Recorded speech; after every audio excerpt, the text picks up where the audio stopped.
acuático, si dividimos Eudicotyledonias en los dos grandes grupos en los cuales también fue subdividido.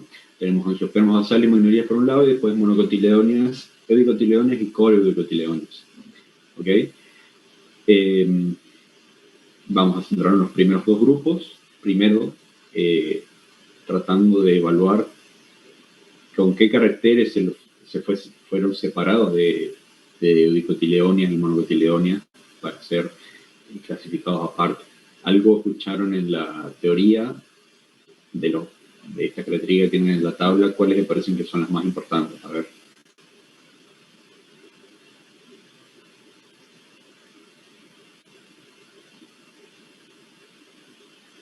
Son acuáticas, las angiospermas basales. Bien, las angiospermas basales se caracterizan porque en su gran mayoría, si no es la totalidad, se tratan de plantas de hábito palustre acuático, ¿está bien? ¿Qué adaptaciones del cormo va a traer aparejado eso? La presencia de arenque. Bien, la presencia de arenquima en los tejidos.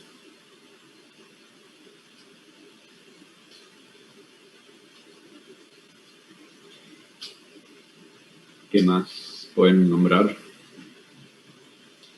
Podemos definir que es un grupo de plantas que por lo general tienen un hábito acuático, pero llegan a tener un porte que no pasa de herbáceo de gran desarrollo, porque son plantas que no poseen cambio, cuando no tienen un tipo de crecimiento secundario, como sí tienen gran parte de las dicotiledonias, por la falta de estos tejidos diferenciados en el cambio.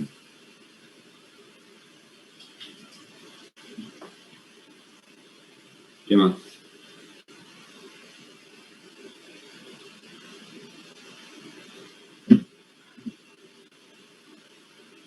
Presentaban también hojas alternas.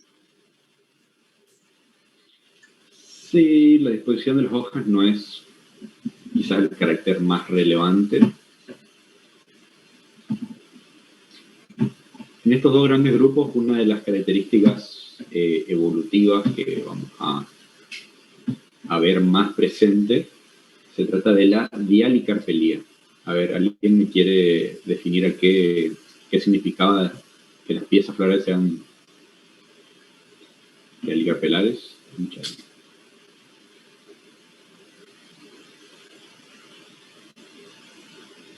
Que los carpelos estaban libres. Que los carpelos estaban libres, muy bien. Muy distinto a lo que vamos a ver en monocotyledonias y eudicotyledonias, donde la regla principal es que veamos los carpelos soldados, los carpelos unidos, que haya gamocarpelía. En estos dos grandes grupos, tanto angiospermas basales como magnolidas, se considera un carácter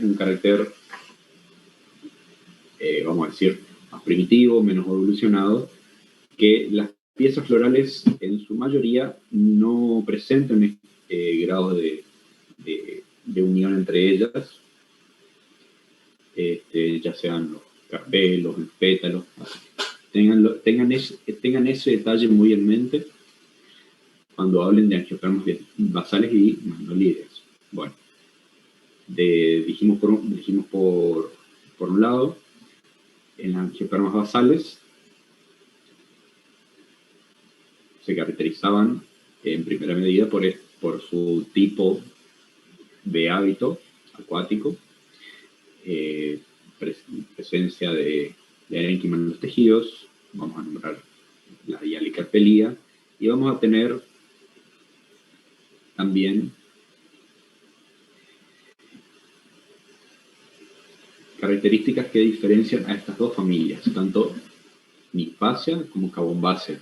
Son las dos grandes familias que agrupan más que nada especies que están muy presentes en nuestros humedales, tanto en esteros como bañados, como grandes lagunas, Nymphaeas y Cabombáceas, que más que un interés agronómico, tienen un interés ecosistémico, porque son plantas, como ya habíamos hablado anteriormente en periodistas, que prestan lo que se llama hoy en la actualidad servicios ecosistémicos.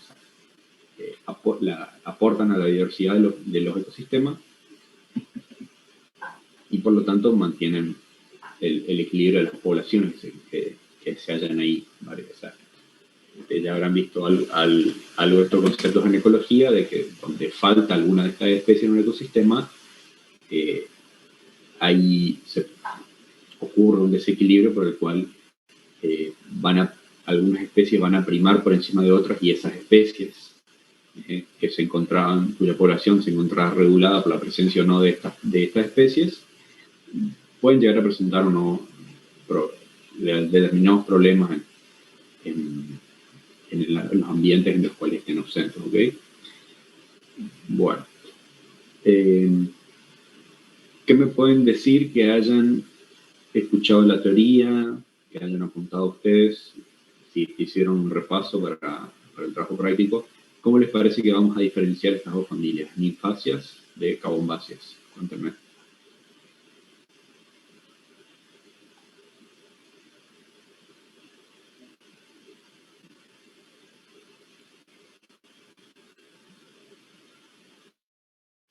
Una era que las primeras eran, digamos, o sea, las cabombáceas son más acuáticas, totalmente inmersas.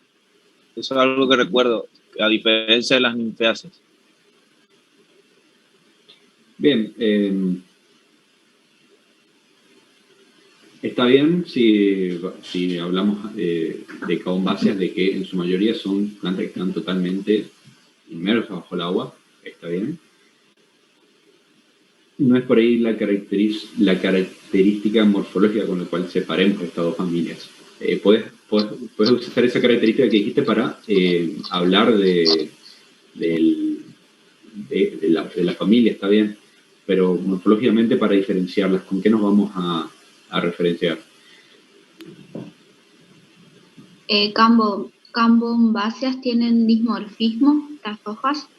Bien, el dimorfismo foliar es algo que podemos encontrar en ambas familias, pero está mucho más marcado ese gran dimorfismo foliar en las cabombáceas, donde tenemos que la forma de las hojas realmente es muy distinto entre las hojas sumergidas y las hojas emergentes, esas hojas flotantes que tienen.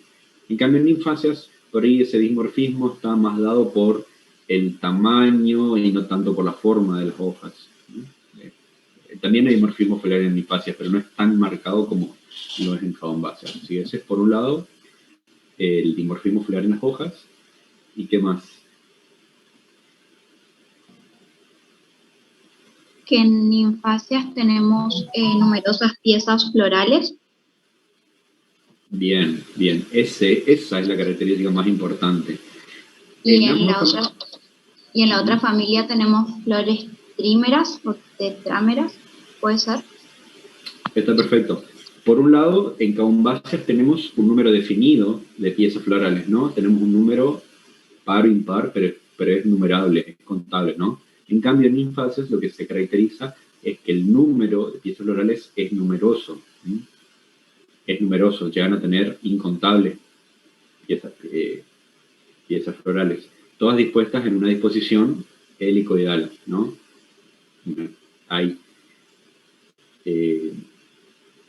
Presentan un perianto de helipétalo que hace lo llamativo de sus flores, tiene numerosos estambres. Ahí irá nuestra pizarra, como pueden ver, tanto las piezas florales como las piezas florales del perianto, como los estambres, son numerosas. Las hojas son largamente pecioladas, poseen mucho arénquima. El tipo de hoja característico es la hoja peltada, la forma peltada se dice de las hojas, y la cantidad de piezas florales. Y en cabombáceas, por el contrario, las flores, si bien presentan estambres que no presentan ningún tipo de unión entre ellos, y también tenemos un perianto y alipétalo, el número de piezas es un número definido. ¿Okay? Como podemos ver acá en el gráfico del gineceo, también hay dialicarpelia. Hay 3 carpelos, pero los 3 están divididos entre sí. ¿Okay? Esas son las características para nombrar cuando hablen de estas 2 familias. Y que hayan escuchado en la teoría, en nuestros humedales, cuáles son las especies más frecuentes.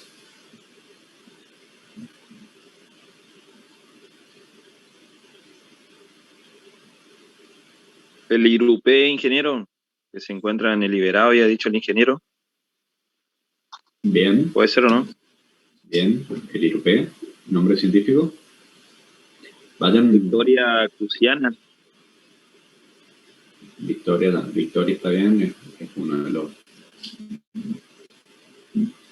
las especies. ¿A qué familia correspondería? ¿A cuál de estas 2? Las ninfáceas. A ninfáceas, bien. ¿Y a ninfáceas alguna otra especie que sea frecuente? Las ninfeas. Hay diversas especies de ninfeas. Y hay numerosas especies de ninfeas para nombrar cuando hablen de esta familia. La que estamos viendo en transborretivo es Ninfea amazonum.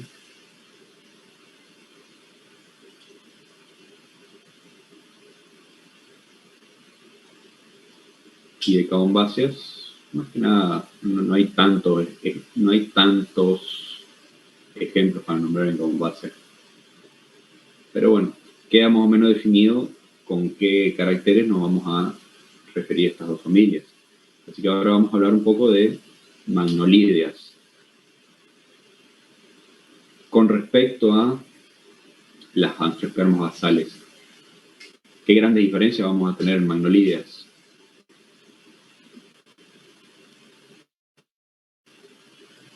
Recuerden las características que nombramos. ¿Cómo? ¿Son leñosas?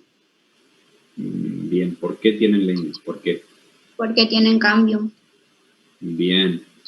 Acá vemos que este grupo tiene caracteres evolutivos un poco más marcados, que los acercarían un poco más a Dicotyledóneas. Uno de ellos es que vemos desarrollo secundario, crecimiento secundario del tallo por la presencia del tejido diferenciado a partir del cambio. Muy bien. Hay más que nada plantas de hábito terrestre, en su mayoría arbóreas. ¿Qué más podemos nombrar en angiospermas? Si ustedes miran acá en sus cuadros, la característica más importante es esa, la presencia de cambio. Flores helicoidales, puede ser. Vamos a ver flores helicoidales en una de las familias de magnolídeas, no es una generalidad de todas. ¿Pueden tener aceites esenciales? Sí, en la mayoría de las familias que conforman clado de las magnolídeas, la presencia de aceites aromáticos es una característica. Vamos a ver en qué familia más que en otra, ahora en el práctico. Pero las características quizás que agrupan, o sea, las generalidades que más marcan el clado de las magnolídeas es el desarrollo de cambio, que los carpelos sean unovulados, o sea, un óvulo por cada carpelo. Acuérdense de la dialicarpelia. Y las anteras, los estambres de apertura valvar.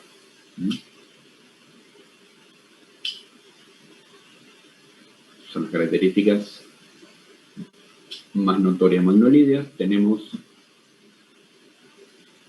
los órdenes magnoliales, laurales y piperales. Tenemos 3 órdenes para describir de este clado. Vamos a ver el primer ejemplo. El ejemplo de dentro del orden laurales, la familia Lauracea, que es la familia de los laureles. Laureles, por laureles nosotros nos vamos a referir no al laurel que usamos en la cocina, en la gastronomía, que es el Laurus nobilis, que no es una especie nativa, sino una introducida, pero es muy frecuente que la nombren. Cuando hablemos de lauráceas, ustedes mentalícense en aquellos laureles que nosotros nombramos dentro de nuestra flora nativa. Los laureles que están presentes, ya sea en la selva de las yungas, también tenemos muchos laureles en la selva misionera, así que vamos a tratar de hacer hincapié o enfocarnos en la descripción de esos ejemplares. ¿Cuáles son las características que tienen esos ejemplares de la familia Lauracea? A ver, ¿qué se les ocurre nombrar para describir a la familia Lauracea? Escucho.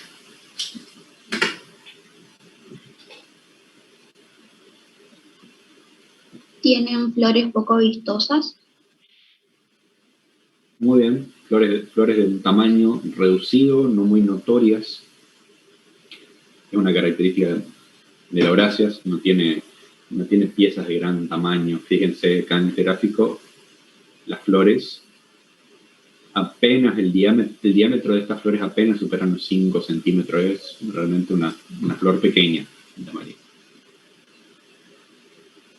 Árboles de alto porte. Bien, es una característica muy marcada tanto en Lauráceas como en Magnoliáceas. ¿Qué más?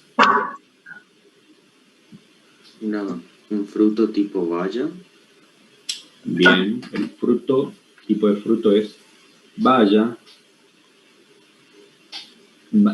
Recuerden de que estos frutos tienen dos características para diferenciarlos en la familia Laurácea. Uno, que son unispermos. ¿Qué quiere decir unispermos? Que tienen una sola semilla. Una sola semilla, y siempre van acompañados de un apéndice, un engrosamiento del receptáculo que se denomina cúpula. Siempre van a ver, como en la foto de abajo, a los frutos, las bayas, con una B larga, acompañados de los engrosamientos del receptáculo, que sería la cúpula. A veces carnoso, depende de la familia, y a veces leñoso. Bien. Esto es muy característico en las lauráceas, como también esto que nombramos para definir el clado de las magnolideas, que es la dehiscencia valvar en las anteras. ¿Está? Acá voy a dar un zoom a este gráfico. Vemos gineceo y helicarpelar y anteras. No sé si llegan a interpretar este gráfico. Este es un estambre con sus anteras, con sus paranteras, y estas solapas que se abren hacia arriba es porque la dehiscencia es de tipo valvar, se abren como valvas hacia arriba. ¿Está? Es una característica más notoria para hablar de lauráceas. ¿Ok?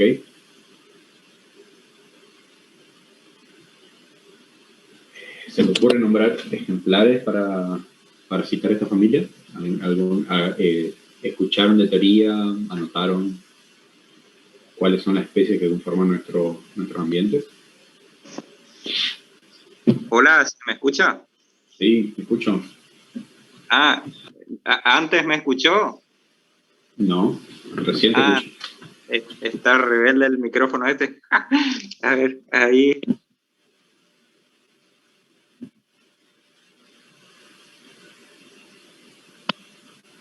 Mi micrófono está rebelde, profe.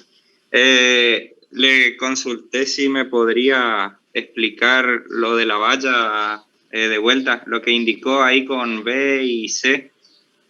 Bien.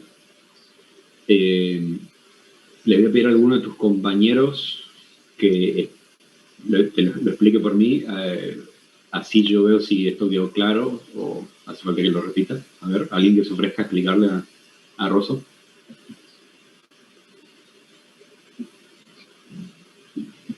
La B vendría a ser la baya, el fruto.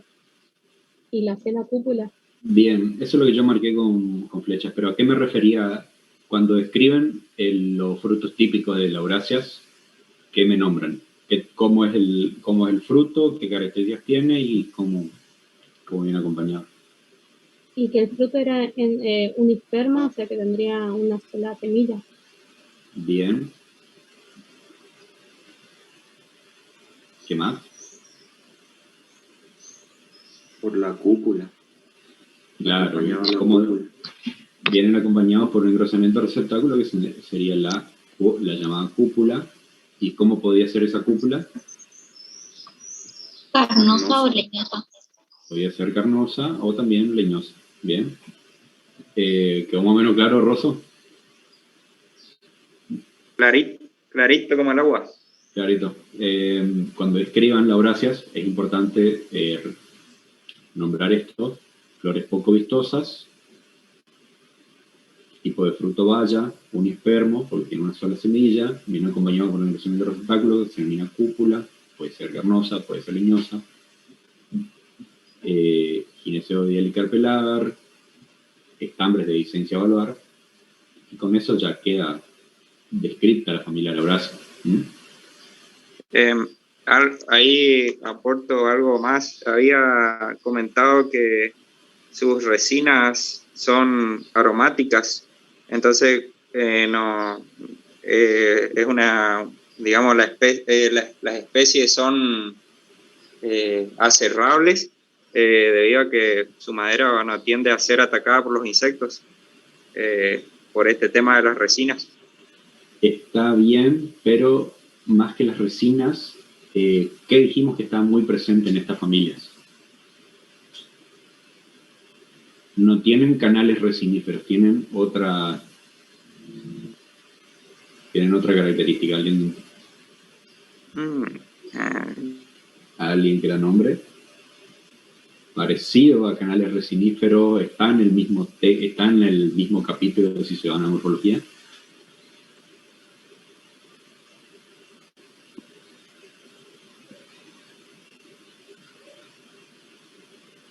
¿Son las fístulas de células muertas que tienen adentro líquidos? No recuerdo el nombre, pero creo que eran eso, como tienen la cáscara de naranja. Bien, ¿qué es lo que tiene la cáscara de naranja?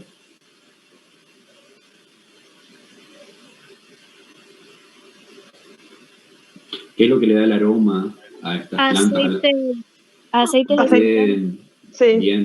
No tiene resinas, tiene aceites esenciales, no tiene canales resiníferos, tiene muchas glándulas que hacen de canales donde circulan estos aceites esenciales. Esto es muy presente en todas las magnolidias, pero sobre todo en laurales y magnoliales. En laurales está muy presente el tema de los aceites esenciales, que los vuelve, como dijo su compañero, especies que no son tan atacadas por los insectos porque son sustancias que los repelen, por lo tanto la madera no presenta tantas ni deformaciones, ni deformaciones en las vetas, ni digamos otros efectos que pudieran afectar la calidad de la madera. Y también a ciertas especies les proporciona caracteres, digamos,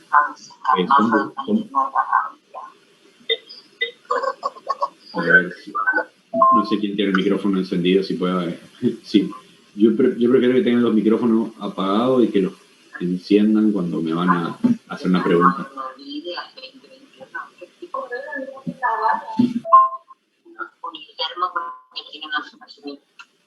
Bueno, sigo. ¿Sí me ibas a preguntar algo, Rosso? Usted había preguntado ejemplos de Lauraceas. Ajá. ¿Puedo decir uno? La palta. Espera un segundo, tengo ahí un micrófono encendido que está... Sí, mi amor me felicitó ayer, pero... Ahí ya lo silencio. Bien. Sí, le pregunté ejemplos porque en la Eurasia tiene varias especies que, digamos, definen nuestras provincias fitográficas, hay muchas especies nativas y también muchas especies de interés agronómico, que eso es lo que me quedó colgado a decir, que esto de los aceites esenciales a muchas especies les proporciona caracteres de interés económico, ya sea por interés gastronómico, por uso medicinal, etcétera. Hay alguna especie de interés para nombrar ahí. ¿Se le ocurre nombrar algunas en familia? A ver, por ejemplo. Tenemos entonces Persea americana, la palta, que tenemos, bueno, ahí un interés agronómico por el hecho de que el profe comentó que el 25% de la palta que se consume se la importa. Entonces, como que es importante empezar a hacer un cultivo de palta para... Acá, sobre todo en la provincia de Corrientes, está tomando bastante interés el tema de la palta. Hay hasta un plan provincial ahora para productores para iniciar plantaciones de palta, porque sí, es un cultivo que cada vez se está volviendo un consumo cada vez más masivo y la demanda exige mucha importación y hoy día todo lo que se ha importado es un problema, así que se está haciendo mucho hincapié en la producción de palta a nivel local. Aparte que tenemos, digamos, las condiciones de clima y suelo para hacer plantaciones de palta, así que eso como un ejemplo de interés agronómico, muy bien la palta. ¿Qué otras especies tenemos de interés agronómico en la Eurasia?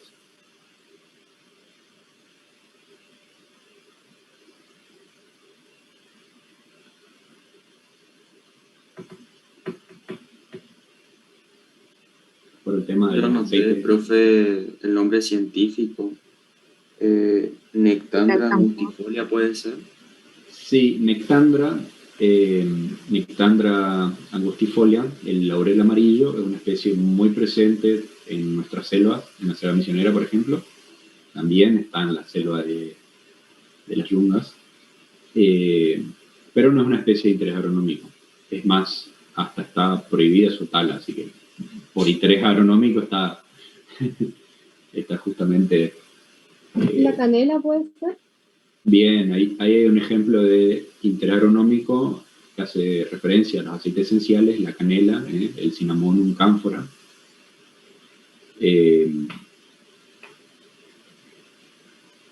O Cinnamomum es el género, pero la especie era Cinnamomum verum. Bien, ahí está. Cinnamomum verum, la canela, muy buscada por los aceites esenciales en la gastronomía, y el Cinnamomum camphora, el alcanfor. Bien, también de uso medicinal por sus aceites esenciales. Bien. Ahí tenemos ejemplos de interés agronómico, y les decía que hay muchas especies que son representantes de nuestra fitografía. Me nombró Nectandra. ¿Algún otro género que les suene por ahí de las nativas?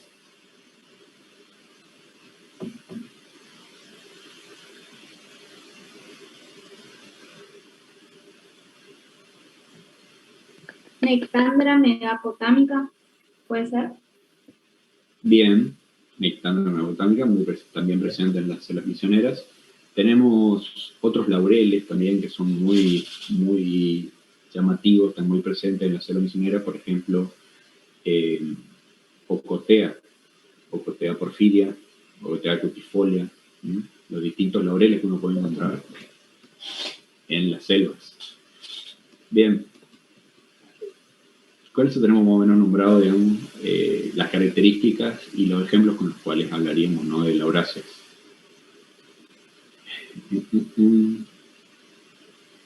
¿Cómo lo diferenciaríamos de Magnoliaceae? A ver.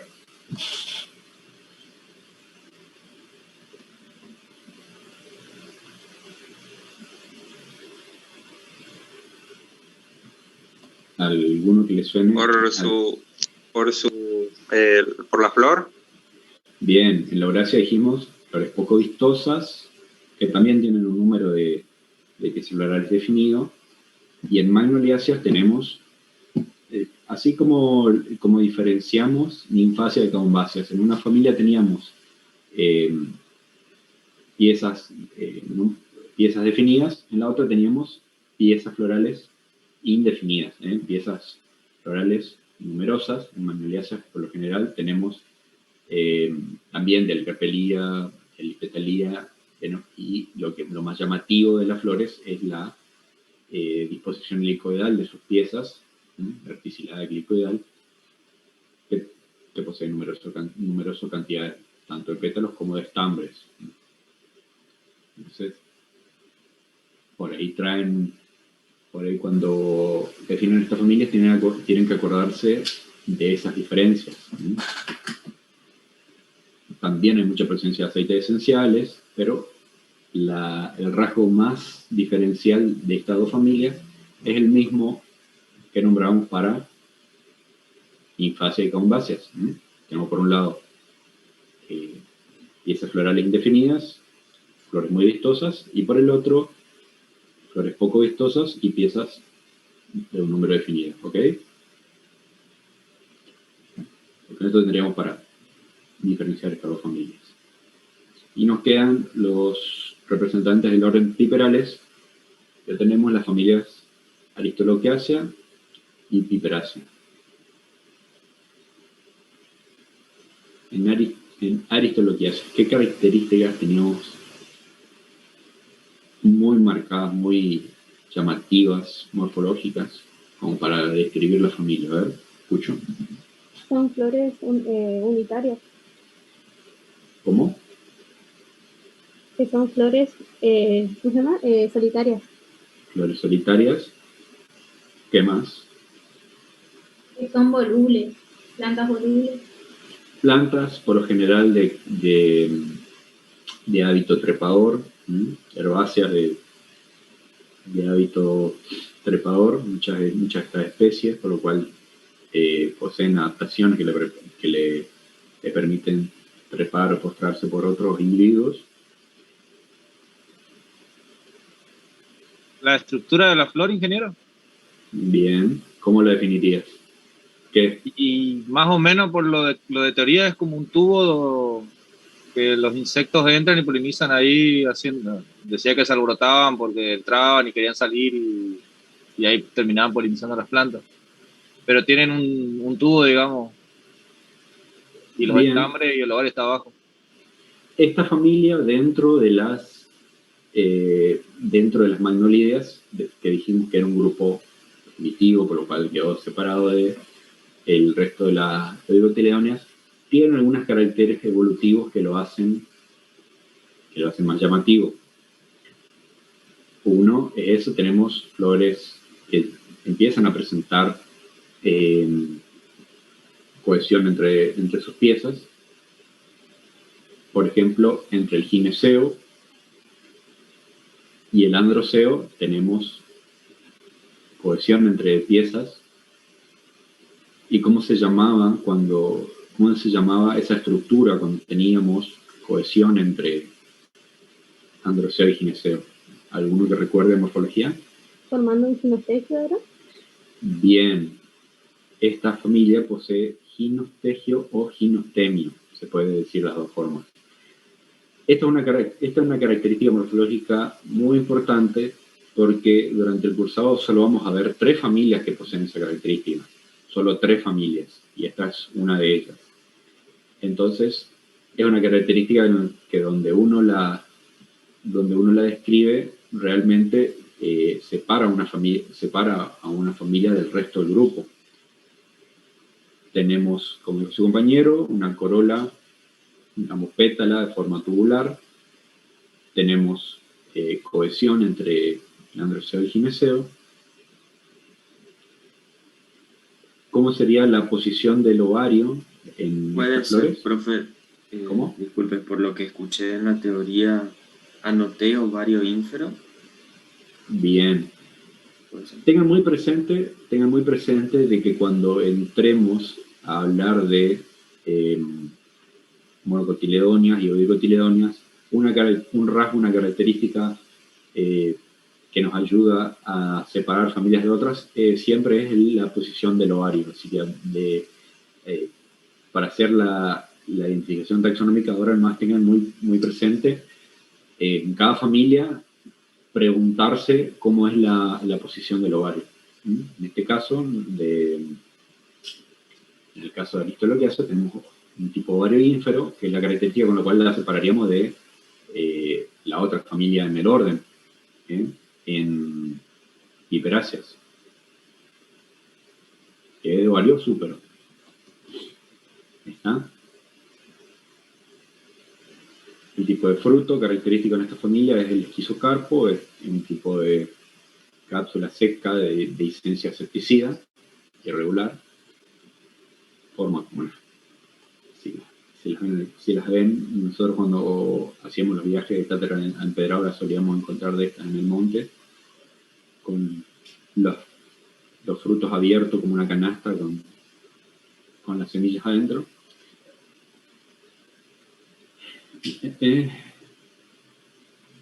Y del otro lado tenemos las piperáceas. ¿Con qué características se le ocurren que diferenciamos piperáceas aparte de esa característica tan importante que dijimos? ¿Tienen aceites esenciales? Piperáceas Y también ovario tienen aceites esenciales. súpero sería. La posición del ovario es la primera característica por la cual diferenciamos. Ovario súpero. Bien. ¿Una característica con la que hayamos separado a las otras familias? Son aclamidias. Bien. Las flores. En piperáceas no tenemos flores llamativas. Son flores aclamidias. ¿Qué quiere decir aclamidias? Que carecen de perianto, carecen de cáliz y corola. Entonces no tenemos flores vistosas, tenemos flores únicamente formadas por su centroseo y gineceo. Gineceo ya dijimos de ovario súpero. Flores que están todas agrupadas en espigas terminales. Y fíjense esta característica en estas tres familias, en estos tres grupos que fuimos viendo recién, siempre la característica es, en una familia hay flores vistosas, en la otra no. Cuando vamos a comparar la Lauraceae con Manoliaceae, recuérdense eso. Cuando comparamos con Balsamicaceae, también recuerden por esa parte.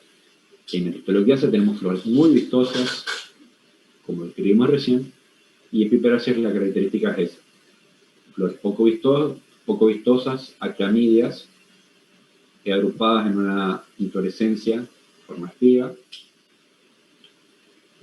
Tenemos un tipo de fruto baya. ¿Y qué especies podemos nombrar de interés en Piperáceas?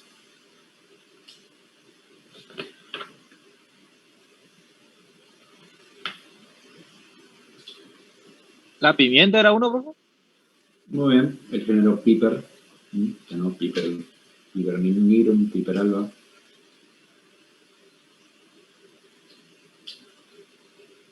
Tenemos algunas ornamentales, tenemos algunos yuyos que se le ponen al mate.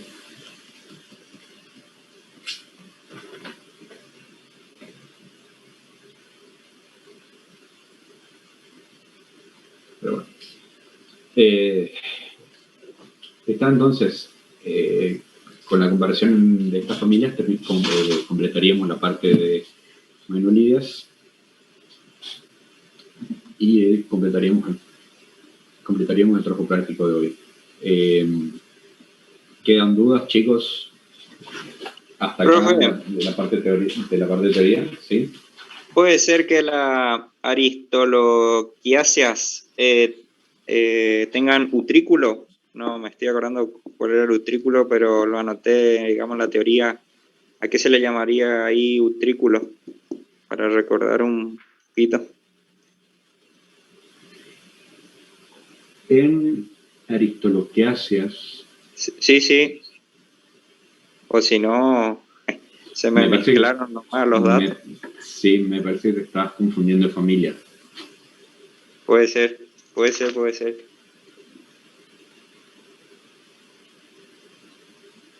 Yo también lo tengo anotado eso, profe. Utrículo recubierto de pelos.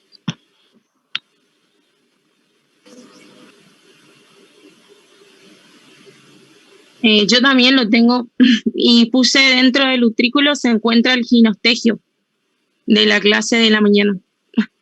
Ujú. Creo que se refiere al Sí, tubo. se refiere a esta porción, sí.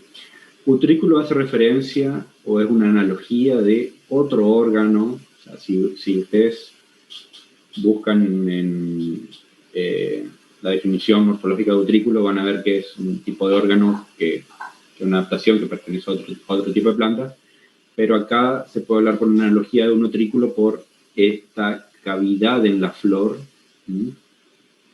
A esta cavidad en el tubo floral donde se encuentra el ginostegio, está recubierto de pelos y ahí es donde captura, o sea, retiene a los insectos hasta que se provoca la polinización. Puede ir por ese lado.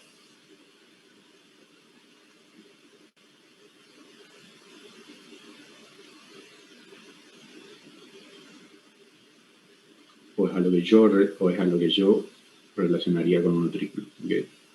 Bueno. ¿Está alguna duda más? Sí, porque utrículo recuerdo que se usaba en una planta que era sumergida, pero a su vez no estaba arraigada, que creo que se le llama. El utrículo como tal era una adaptación como para que presentaran unas plantas para capturar insectos, pero... Sí. Pero ahí quedó entendido. Bien, acá por analogía se habla de utrículo en estas flores, está me queda un poco más claro. Bueno, hasta acá, ¿alguna duda con respecto a la teoría? Hasta cómo diferenciar morfológicamente estas especies, con qué características empezamos a hablar si nos toca en el examen.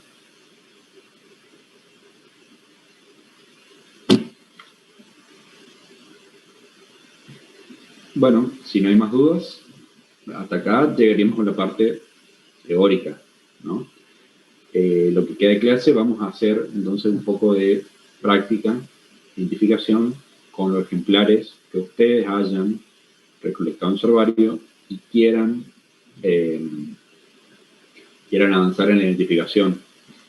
¿Tienen algún ejemplar ya colectado tanto de teriófitas como enfermas, como alguna de las plantas que hayamos visto en los grupos de hoy? Profe de pteridófita, yo tengo mandada al grupo. Uh-huh. Es esa, la primera. Esta dos. Bien. Uh-huh. Bueno, nombre científico, no sé. Bien. Y el orden le puse polipodiales. Bien. Orden. Y Bien. Ajá. Y la familia estaba entre polipodiáceas o denstradiáceas, porque por la ¿viste? Los soros están lineales. Bien. Y eso no como que ahí se me confunde.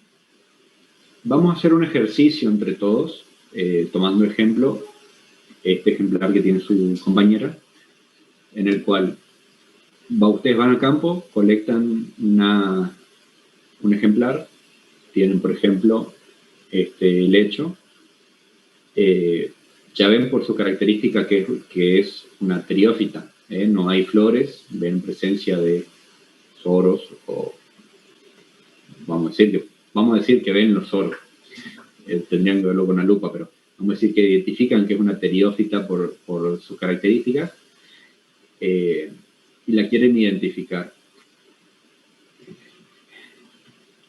Yo les cargué en el aula virtual, así como para las pinófitas, les cargué una clave para identificarlas.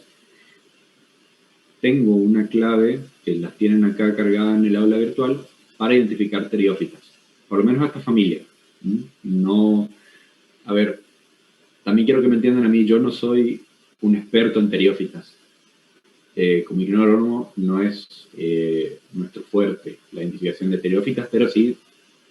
cumplen cumplen con su importancia ecológica, aportan a la diversidad de los ecosistemas y es importante reconocerlas, digamos, para describir la diversidad dentro de nuestros ambientes.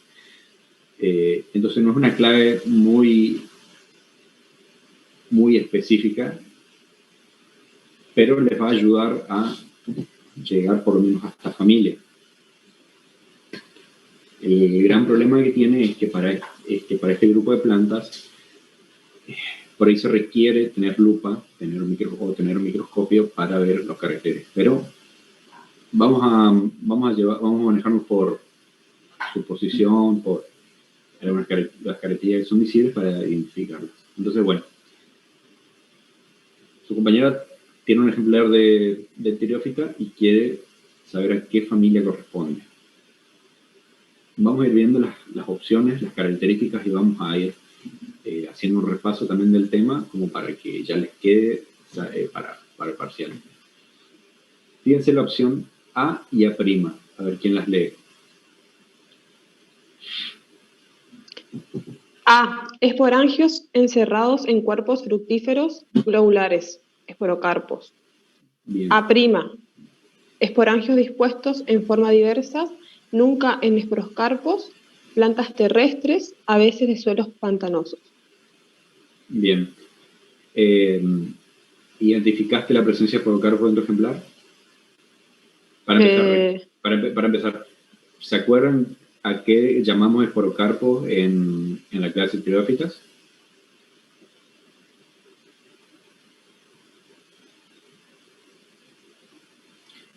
Alguien que lo traiga.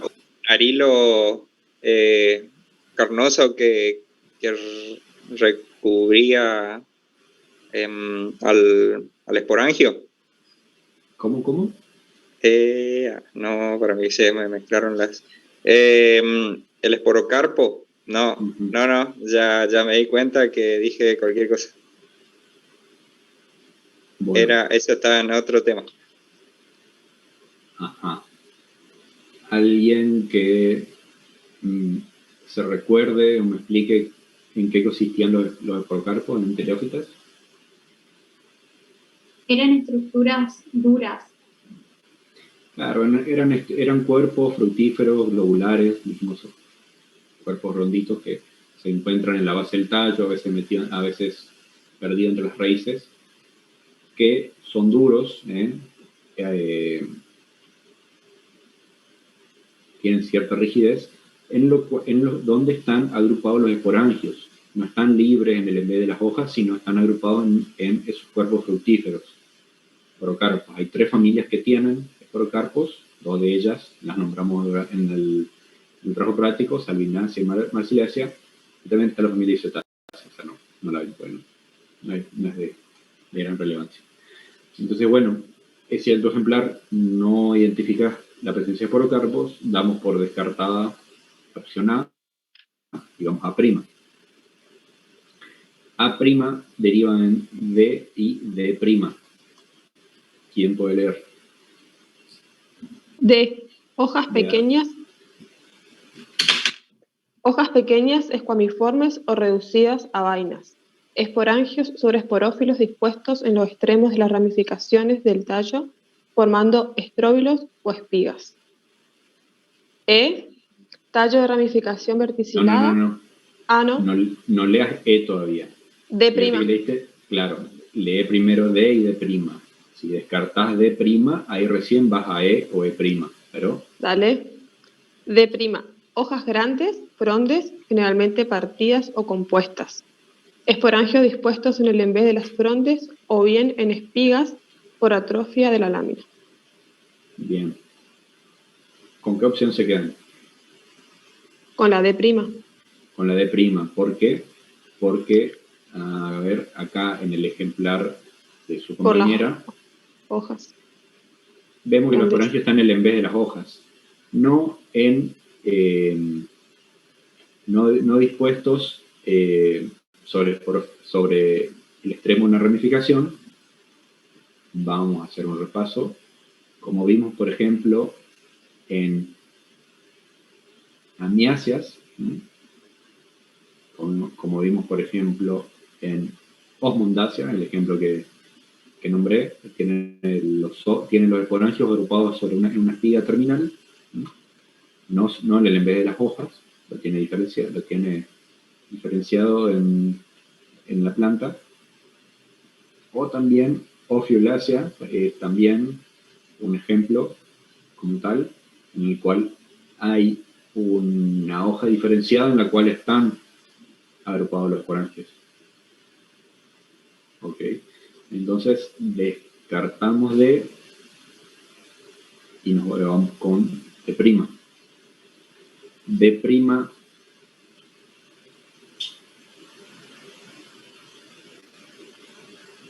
bueno, acá yo me salté un paso.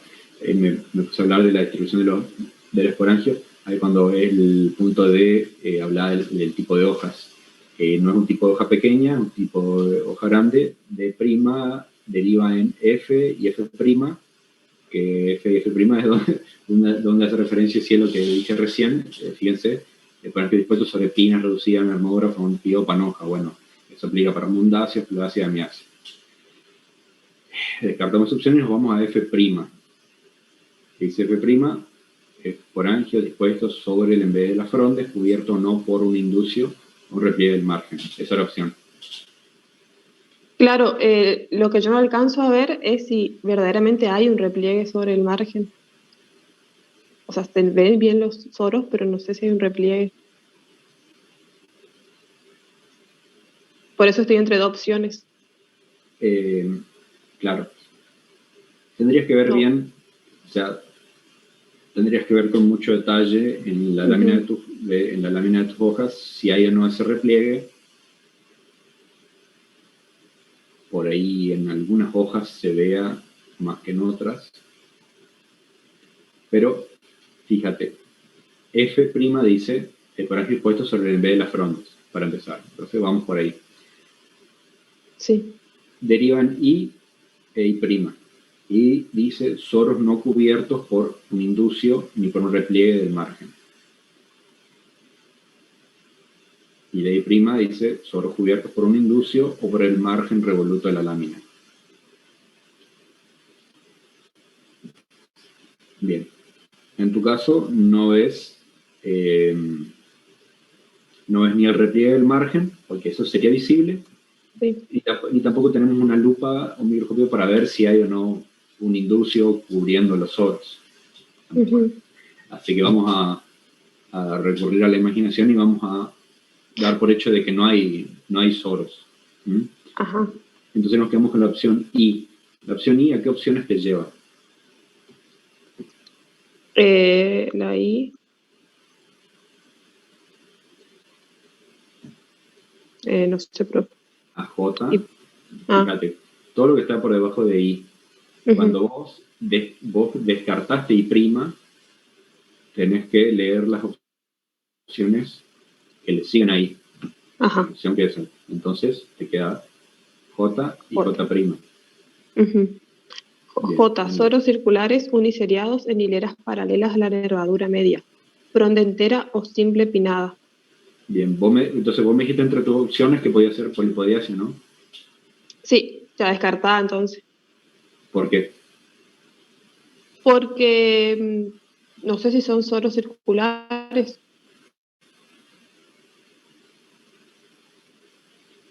¿Qué más? Por la nervadura. Dice que esos soros están dispuestos de forma paralela a la nervadura media. Tampoco, porque está sobre el margen de la hoja. Exactamente, esa es la característica con la cual descartamos polipodiacia. Fíjate que los esporangios o los soros están agrupados sobre el margen de la hoja y no hay repliegues. Sí. Entonces, vamos a descartar J y nos quedamos con J'. ¿Qué dice J'? Soros cubriendo parcial o totalmente el en vez de la fronde, nunca uniseriados. Bueno, uniseriados es porque están como divididos en grupos. Nunca forman una hilera continua. En No. tu caso, hacen Forman una continua. hilera continua, tampoco entonces. Exactamente. Entonces, bueno, nos quedamos con J', nos queda la opción K y K'. ¿Qué dice? K. Soros cubriendo parcialmente el envés de la fronde unipinada a 4 pinada, con pinas de margen lobulado cerrado, raquis con pelos estrellados o escamas. También descartada. Y entonces, K', soros cubriendo totalmente el envés de la fronde, descartada también porque no cubre totalmente. Bien.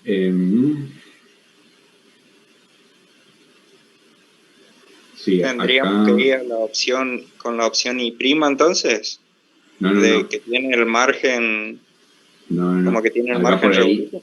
acá por ahí esto está mal explicado en la opción K'.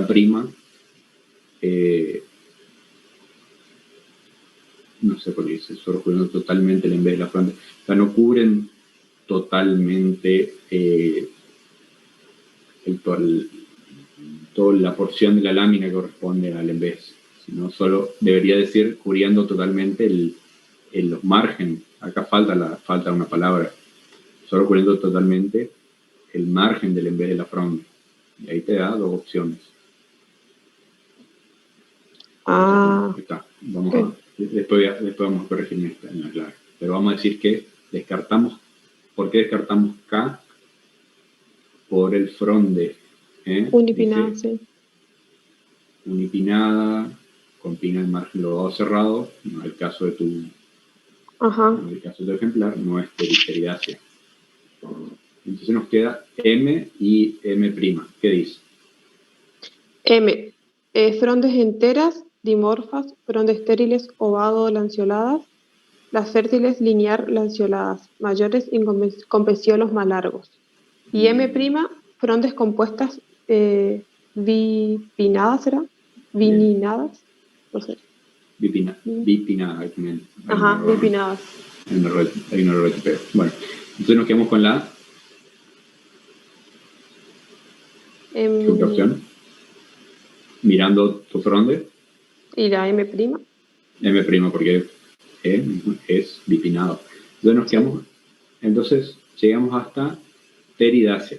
Esa es la familia a la cual corresponde tu ejemplar. Ah, ok. Yo le puse la otra opción, era dense, la que sigue. No, está bien. Quédate acá con...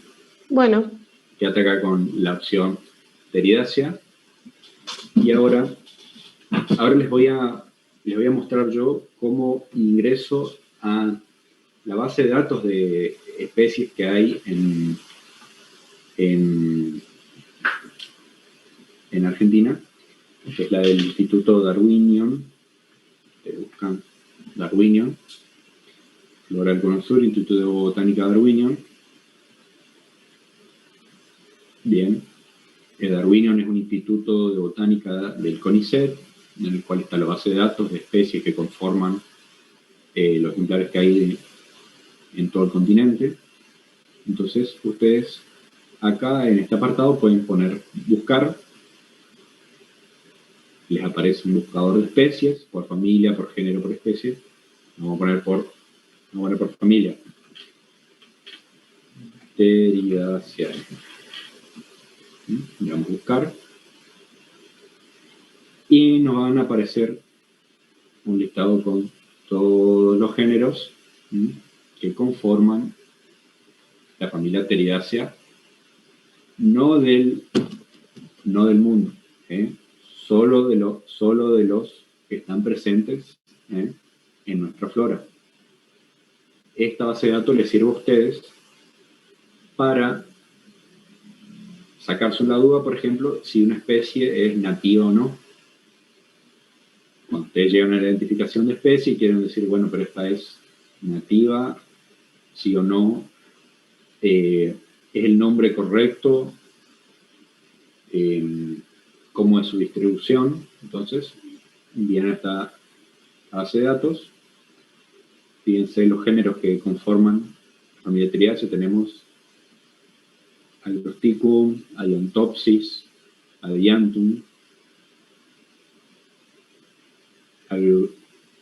Aleuriopteris, Allosaurus,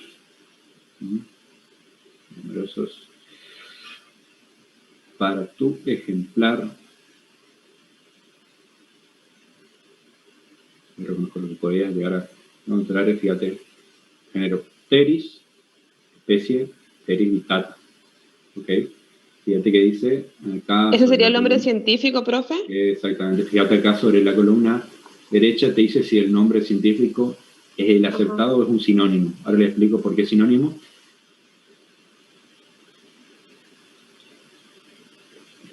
Fíjate, el acetato dice Pteris vittata, para flora con osura es aceptado. Hierba perenne, estatus adventicia, distribución, fíjate en qué provincias del país se encuentra presente: Buenos Aires, Catamarca, Chaco, Córdoba, Corrientes, Entre Ríos, Tucumán, etcétera, Santa Fe. También presente en Brasil, Uruguay. Dice sinónimos. ¿Por qué sinónimos? Y aparece otro nombre científico. Fíjate que dice Pycnodoria vittata. Porque ocurre mucho de que los botánicos, los taxónomos, cuando descubren una especie nueva y hacen la descripción, la registran con un nombre. Y resulta de que antes vino otra persona y ya la describió. Entonces, los dos nombres quedan registrados, pero por ley de prioridad se acepta el nombre del primer autor, el autor que lo describió, y el segundo nombre queda como sinónimo. También es un nombre válido, pero no es el nombre correcto. ¿Me explico? En el caso de Pteris vittata, ya tiene la sigla L, fue escrito, su primer autor fue Linneo, por eso se escribe con la L. ¿Sí? Una pregunta. ¿Por ley de qué dijo? Ley de prioridad. Okay. Se le da prioridad al primer autor, así decirlo. Bueno. Entonces, con esta base de datos, chicos, ustedes revisan el nombre científico del ejemplar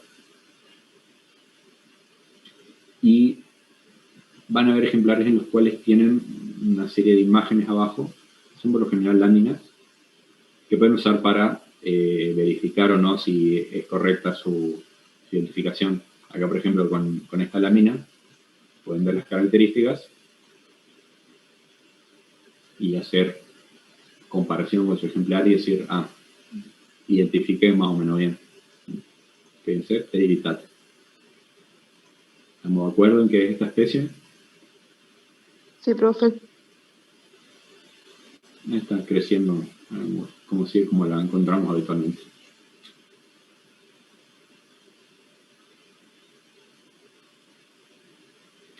Bueno, ahí tenemos identificada entonces. Quedó entonces más o menos claro cómo se usa esta clave para identificar pteriófitas, ¿no? Fíjense que usamos las características taxonómicas que vimos durante el trabajo práctico que nos ayudan a diferenciar las familias para ir descartando por grupos y yendo a las opciones que nos llevaban hacia la familia que corresponde al ejemplar.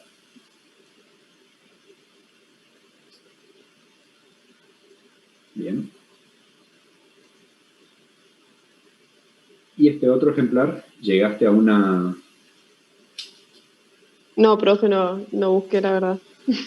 No buscaste todavía. No. ¿Quieren hacer ustedes el ejercicio de tratar de identificar a qué familia correspondería?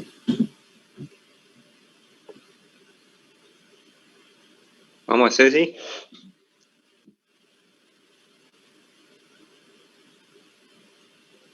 Bueno. Entonces, ustedes van a la clave, ya damos por descartado la opción A porque por carpo no tiene. Vamos a hacerla corta. Hojas pequeñas tampoco tiene, por lo tanto descartamos D, vamos a D'. También descartamos F porque no tiene los esporangios distribuidos en una espiga. como si estas tres familias, entonces nos tratamos F, llevamos a F', y acá empieza el problema. Acá empiezan sus problemas y los míos, porque tendríamos que verificar si los soros de tu ejemplar poseen o no un inducio. Ah, claro, ni idea. Tendríamos que verlo con una lupa, un microscopio. Por deducción nomás lo vamos a hacer, profe. Bueno, me gusta. Suponiendo. Profe, ¿eso sería el mismo ejemplar que el que pasó recién al grupo? Sí, es el mismo. El que yo mandé hoy a la siesta, tarde. Sí, esos son los ejemplares que estamos viendo ahora. Quiero que hagan lo mismo que su compañera, que los que tengan, acá era Salinas y Segura. juntaron tienen el mismo ejemplar. Así que bueno, ahí vamos a ver. Vemos soros. Este se ve mejor. A esta se ve muy buena la foto. Se ven los soros anulares o circulares cubriendo, vamos a decir cubriendo la totalidad del embés. Porque lo cubren, vamos a decir, de forma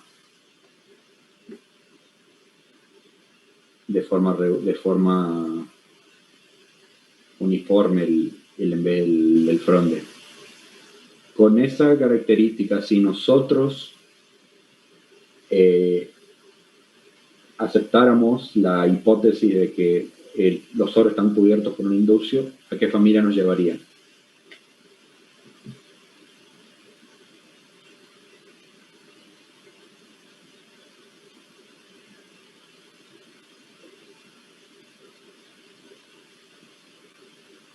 Alguien que le da la clave y me ayude. Seguiríamos con I', soros cubiertos por un inducio, y ahí tenemos N, va a ser soros cubiertos por el margen revoluto de la lámina, no. Soros no cubriendo por el margen revoluto de la lámina, sino por un inducio. Ahí iríamos por N' entonces. ¿Por y cuál? Por N', soros no cubiertos por el margen revoluto, sino por un inducio, dice. El N'. Ahí. Ajá. Sino por un inducio. Ahí seguiría inducio oblongo o linear, alargado. Y O', inducio, y bueno, ahí nos quedamos con O', inducio circular o reniforme. Ah, bueno, pero estamos hablando del inducio. Claro. Lupa. Tendríamos acá, sí, lamentablemente, lupa, a ver la forma del inducio para tratar de deducir a cuál de las familias. Por esta familia ya se empiezan a diferenciar por la forma y la posición del inducio, así que vamos a descartar de que haya inducio y vamos a quedarnos entonces con la opción I, no la I'. Dentro de las opciones de I, a cuál de estas familias, si vamos a ver, lean de J en adelante, la opción J en adelante, ¿a qué familia podríamos llegar con lo que sabemos? J. Soros circulares uniseriados en hileras paralelas a la nervadura media, fronda entera o simplemente pinada. Esa no, porque en hileras paralelas. Ah, no, pero puede ser. Puede ser. Puede ser también. J', soros cubriendo parcial o totalmente el embés de la fronde, nunca uniseriados. Me iría más por ese lado. Entonces. K, puede ser. K, soros cubriendo parcialmente el embés de la fronde unipinada a 4 pinada, con pinas de margen lobado cerrado, raquis con pelo estrellado o escamas. Esa no. K', soros cubriendo totalmente el embé de la fronde. Y M, también, profe.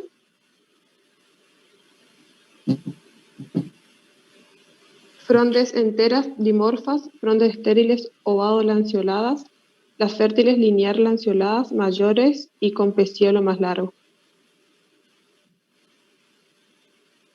Y M', frondes compuestas bipinnadas. Sí, yo descartaría M porque no hay frondes dimorfas. Sí. M' también. Pero podría ser M' y que nos con teridacia, pero no corresponde a una teridacia. No, para mí la J. Yo creo que no había que descartar K, descartamos, o sea, fuimos por K', porque dijimos sobro cubriendo totalmente el embed en la fronde, cuando acá deberíamos haber corregido esta opción. Sí.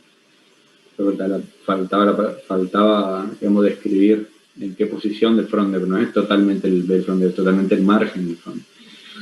Yo me quedaría con teridacia, porque fíjate, el fronde está bien, es unipinada, tiene pinas de margen lobado cerrado, ¿no?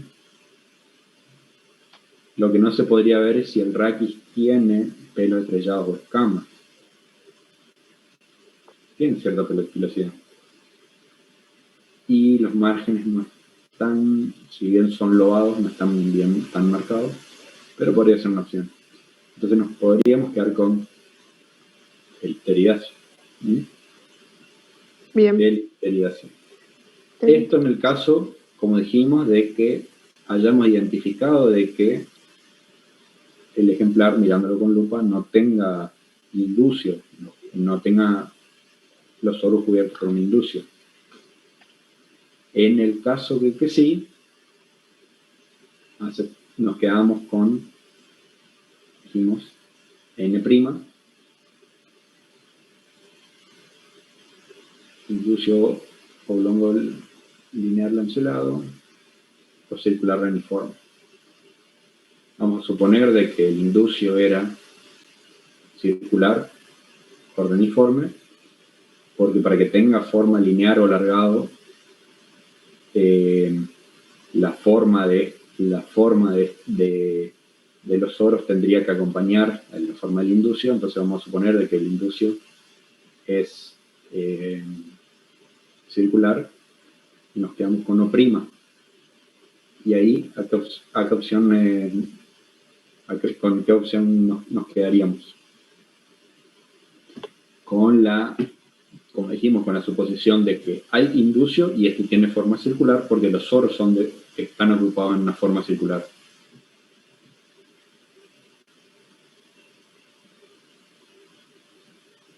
Con Q nos quedaríamos. Claro, descartaríamos Q' porque dice inducio reniforme, deltoide, curvado, dice. Nos quedamos con Q, que dice inducio circular o semicircular, y la familia es Dryopteridaceae. Entonces, ¿a qué opciones tuvimos? Si tenía inducio, Dryopteridaceae, y si no tiene inducio, Telipteridaceae, ¿ok? A esa conclusión llegamos. Entonces, me voy a ir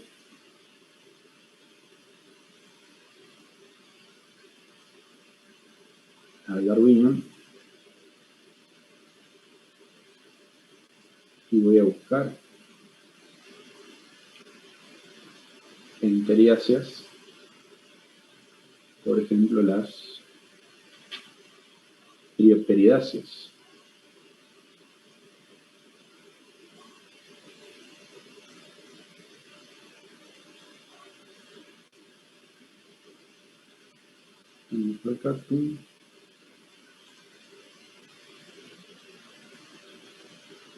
Y ahí llega al ejemplar más más próximo, que es un Sirtonium. Fíjense, acá hay una representación del inducio. Si lo tuviera. Yo me quedaría con esta opción, chicos, si tuviera que identificarla yo. Sirtonium falcatum, el nombre de la especie. Fíjense, es una Bryopteridaceae.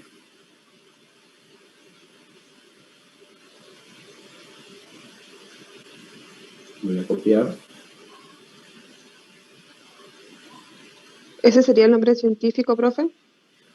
Sí, ese es el nombre científico. A ver, te lo voy a... Ahí se lo pegué al grupo. Dale. ¿Está algún otro ejemplar más que quieran, que hayan colectado y que quieran aprovechar ahora lo que queda de clase para tratar de identificar?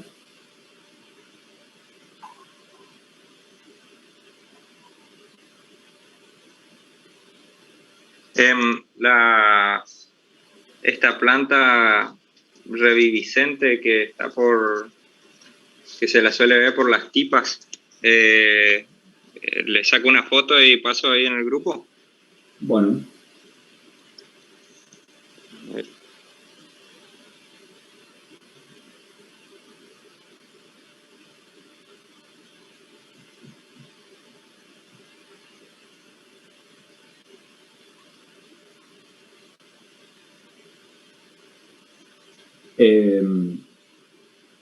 ¿Quedaron conformes, segura, Salinas, con la identificación? Sí, profe.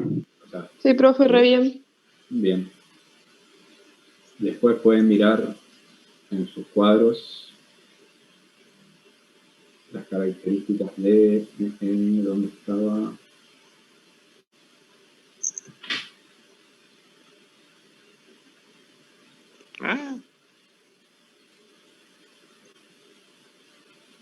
No. Creo que Bryopteridaceae y otras familias más quedaron fuera de los cuadros porque... Se la ve medio oscura, profe. A ver.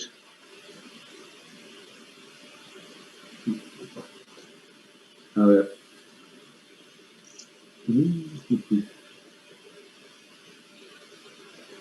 Sí, se ve medio oscura la foto, pero aún así...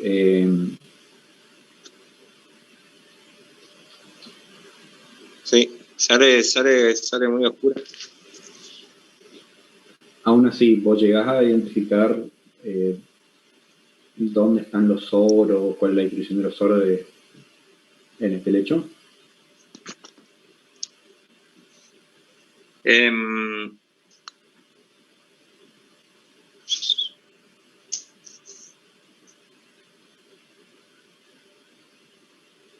La verdad que yo veo como unas puntuaciones, pero no son soros, son como de la propia hoja. ¿Sabes qué es sabes lo que a mí me parece?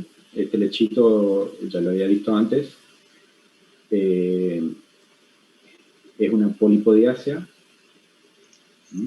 correspondería a esta familia, polipodiácea, y los soros, que dijimos que era característico en esta familia de lores polipodiales. Los soros están agrupados, claro, hay un dimorfismo foliar en la hoja reproductiva tiene una forma distinta a la vegetativa.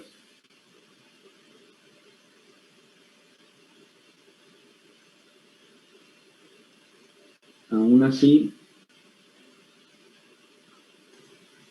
yo dejaría ahí como una...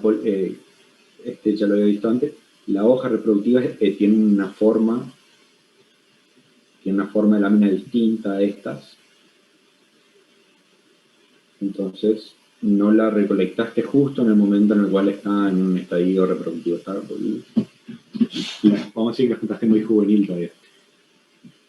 Aún así, puede ser identificable si tuviéramos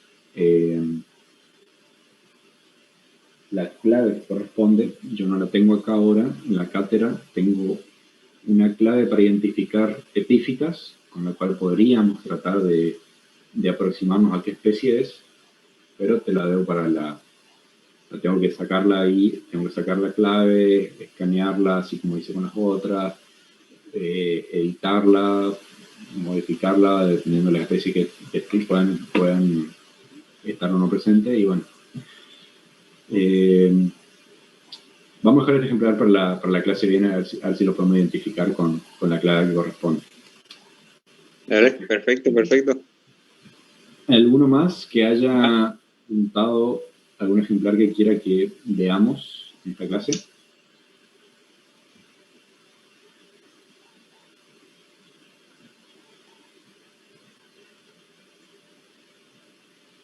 El camalote no es una angiosperma basal, ¿no es cierto? No, al camalote propiamente dicho, no, es una monocotiledónea. Ya vamos a ver cuál cuando lleguemos a la teoría de esa parte. Pero ojo, camalote es un nombre común. Yo he escuchado que le han dicho camalote a cada cosa, así que tendría que ver primero la planta. Pero no, el camalote propiamente dicho, la Eichhornia crassipes, es una monocotiledónea, así que lo vamos a ver más adelante. Bien, y con este tipo de plantas, ¿cómo hago para...? Porque lo puse a secar, digamos, y se puso algo negro y... Sí, y hasta es el gran problema con las acuáticas, de que cuesta mucho secarse y llegan a ponerse negras. ¿No? Lo que te recomiendo para secarla no es... se pone negra porque es muy carnosa, ¿no? Tiene mucho arénquima. Por ahí lo que te conviene es cortar la hoja. Longitudinalmente, digamos. Cortarla longitudinalmente, que te quede una lámina que vos puedas secar bien, o sea, darle buen contacto con el papel de diario para que lo seque bien, y ahí ya tenés representado cómo es la hoja del camalote. A ver si le pongo acá.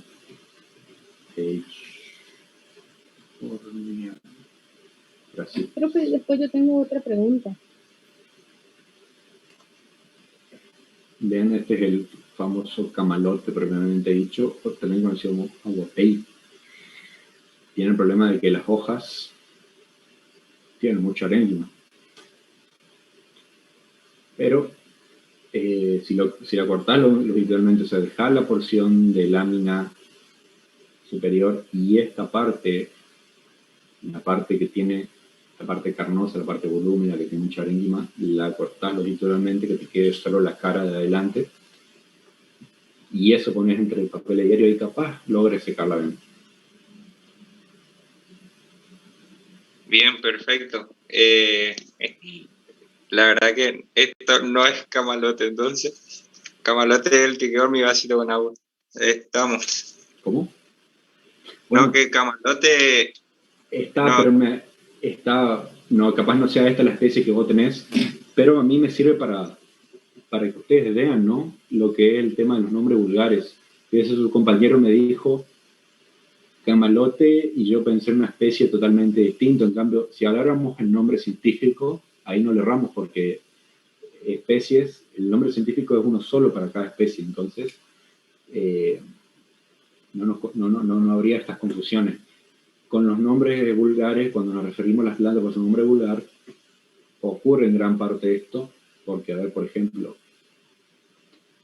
¿a cuántos pastos le han llamado pasto estrella, pasto orquesta, y no es el propiamente dicho pasto orquesta? Si nos referimos a un nombre científico, a un paspalum, a un determinado panicum, y sí realmente vamos a ir entendiéndonos acerca de qué especie estamos hablando. Por eso, cuando hablamos entre técnicos,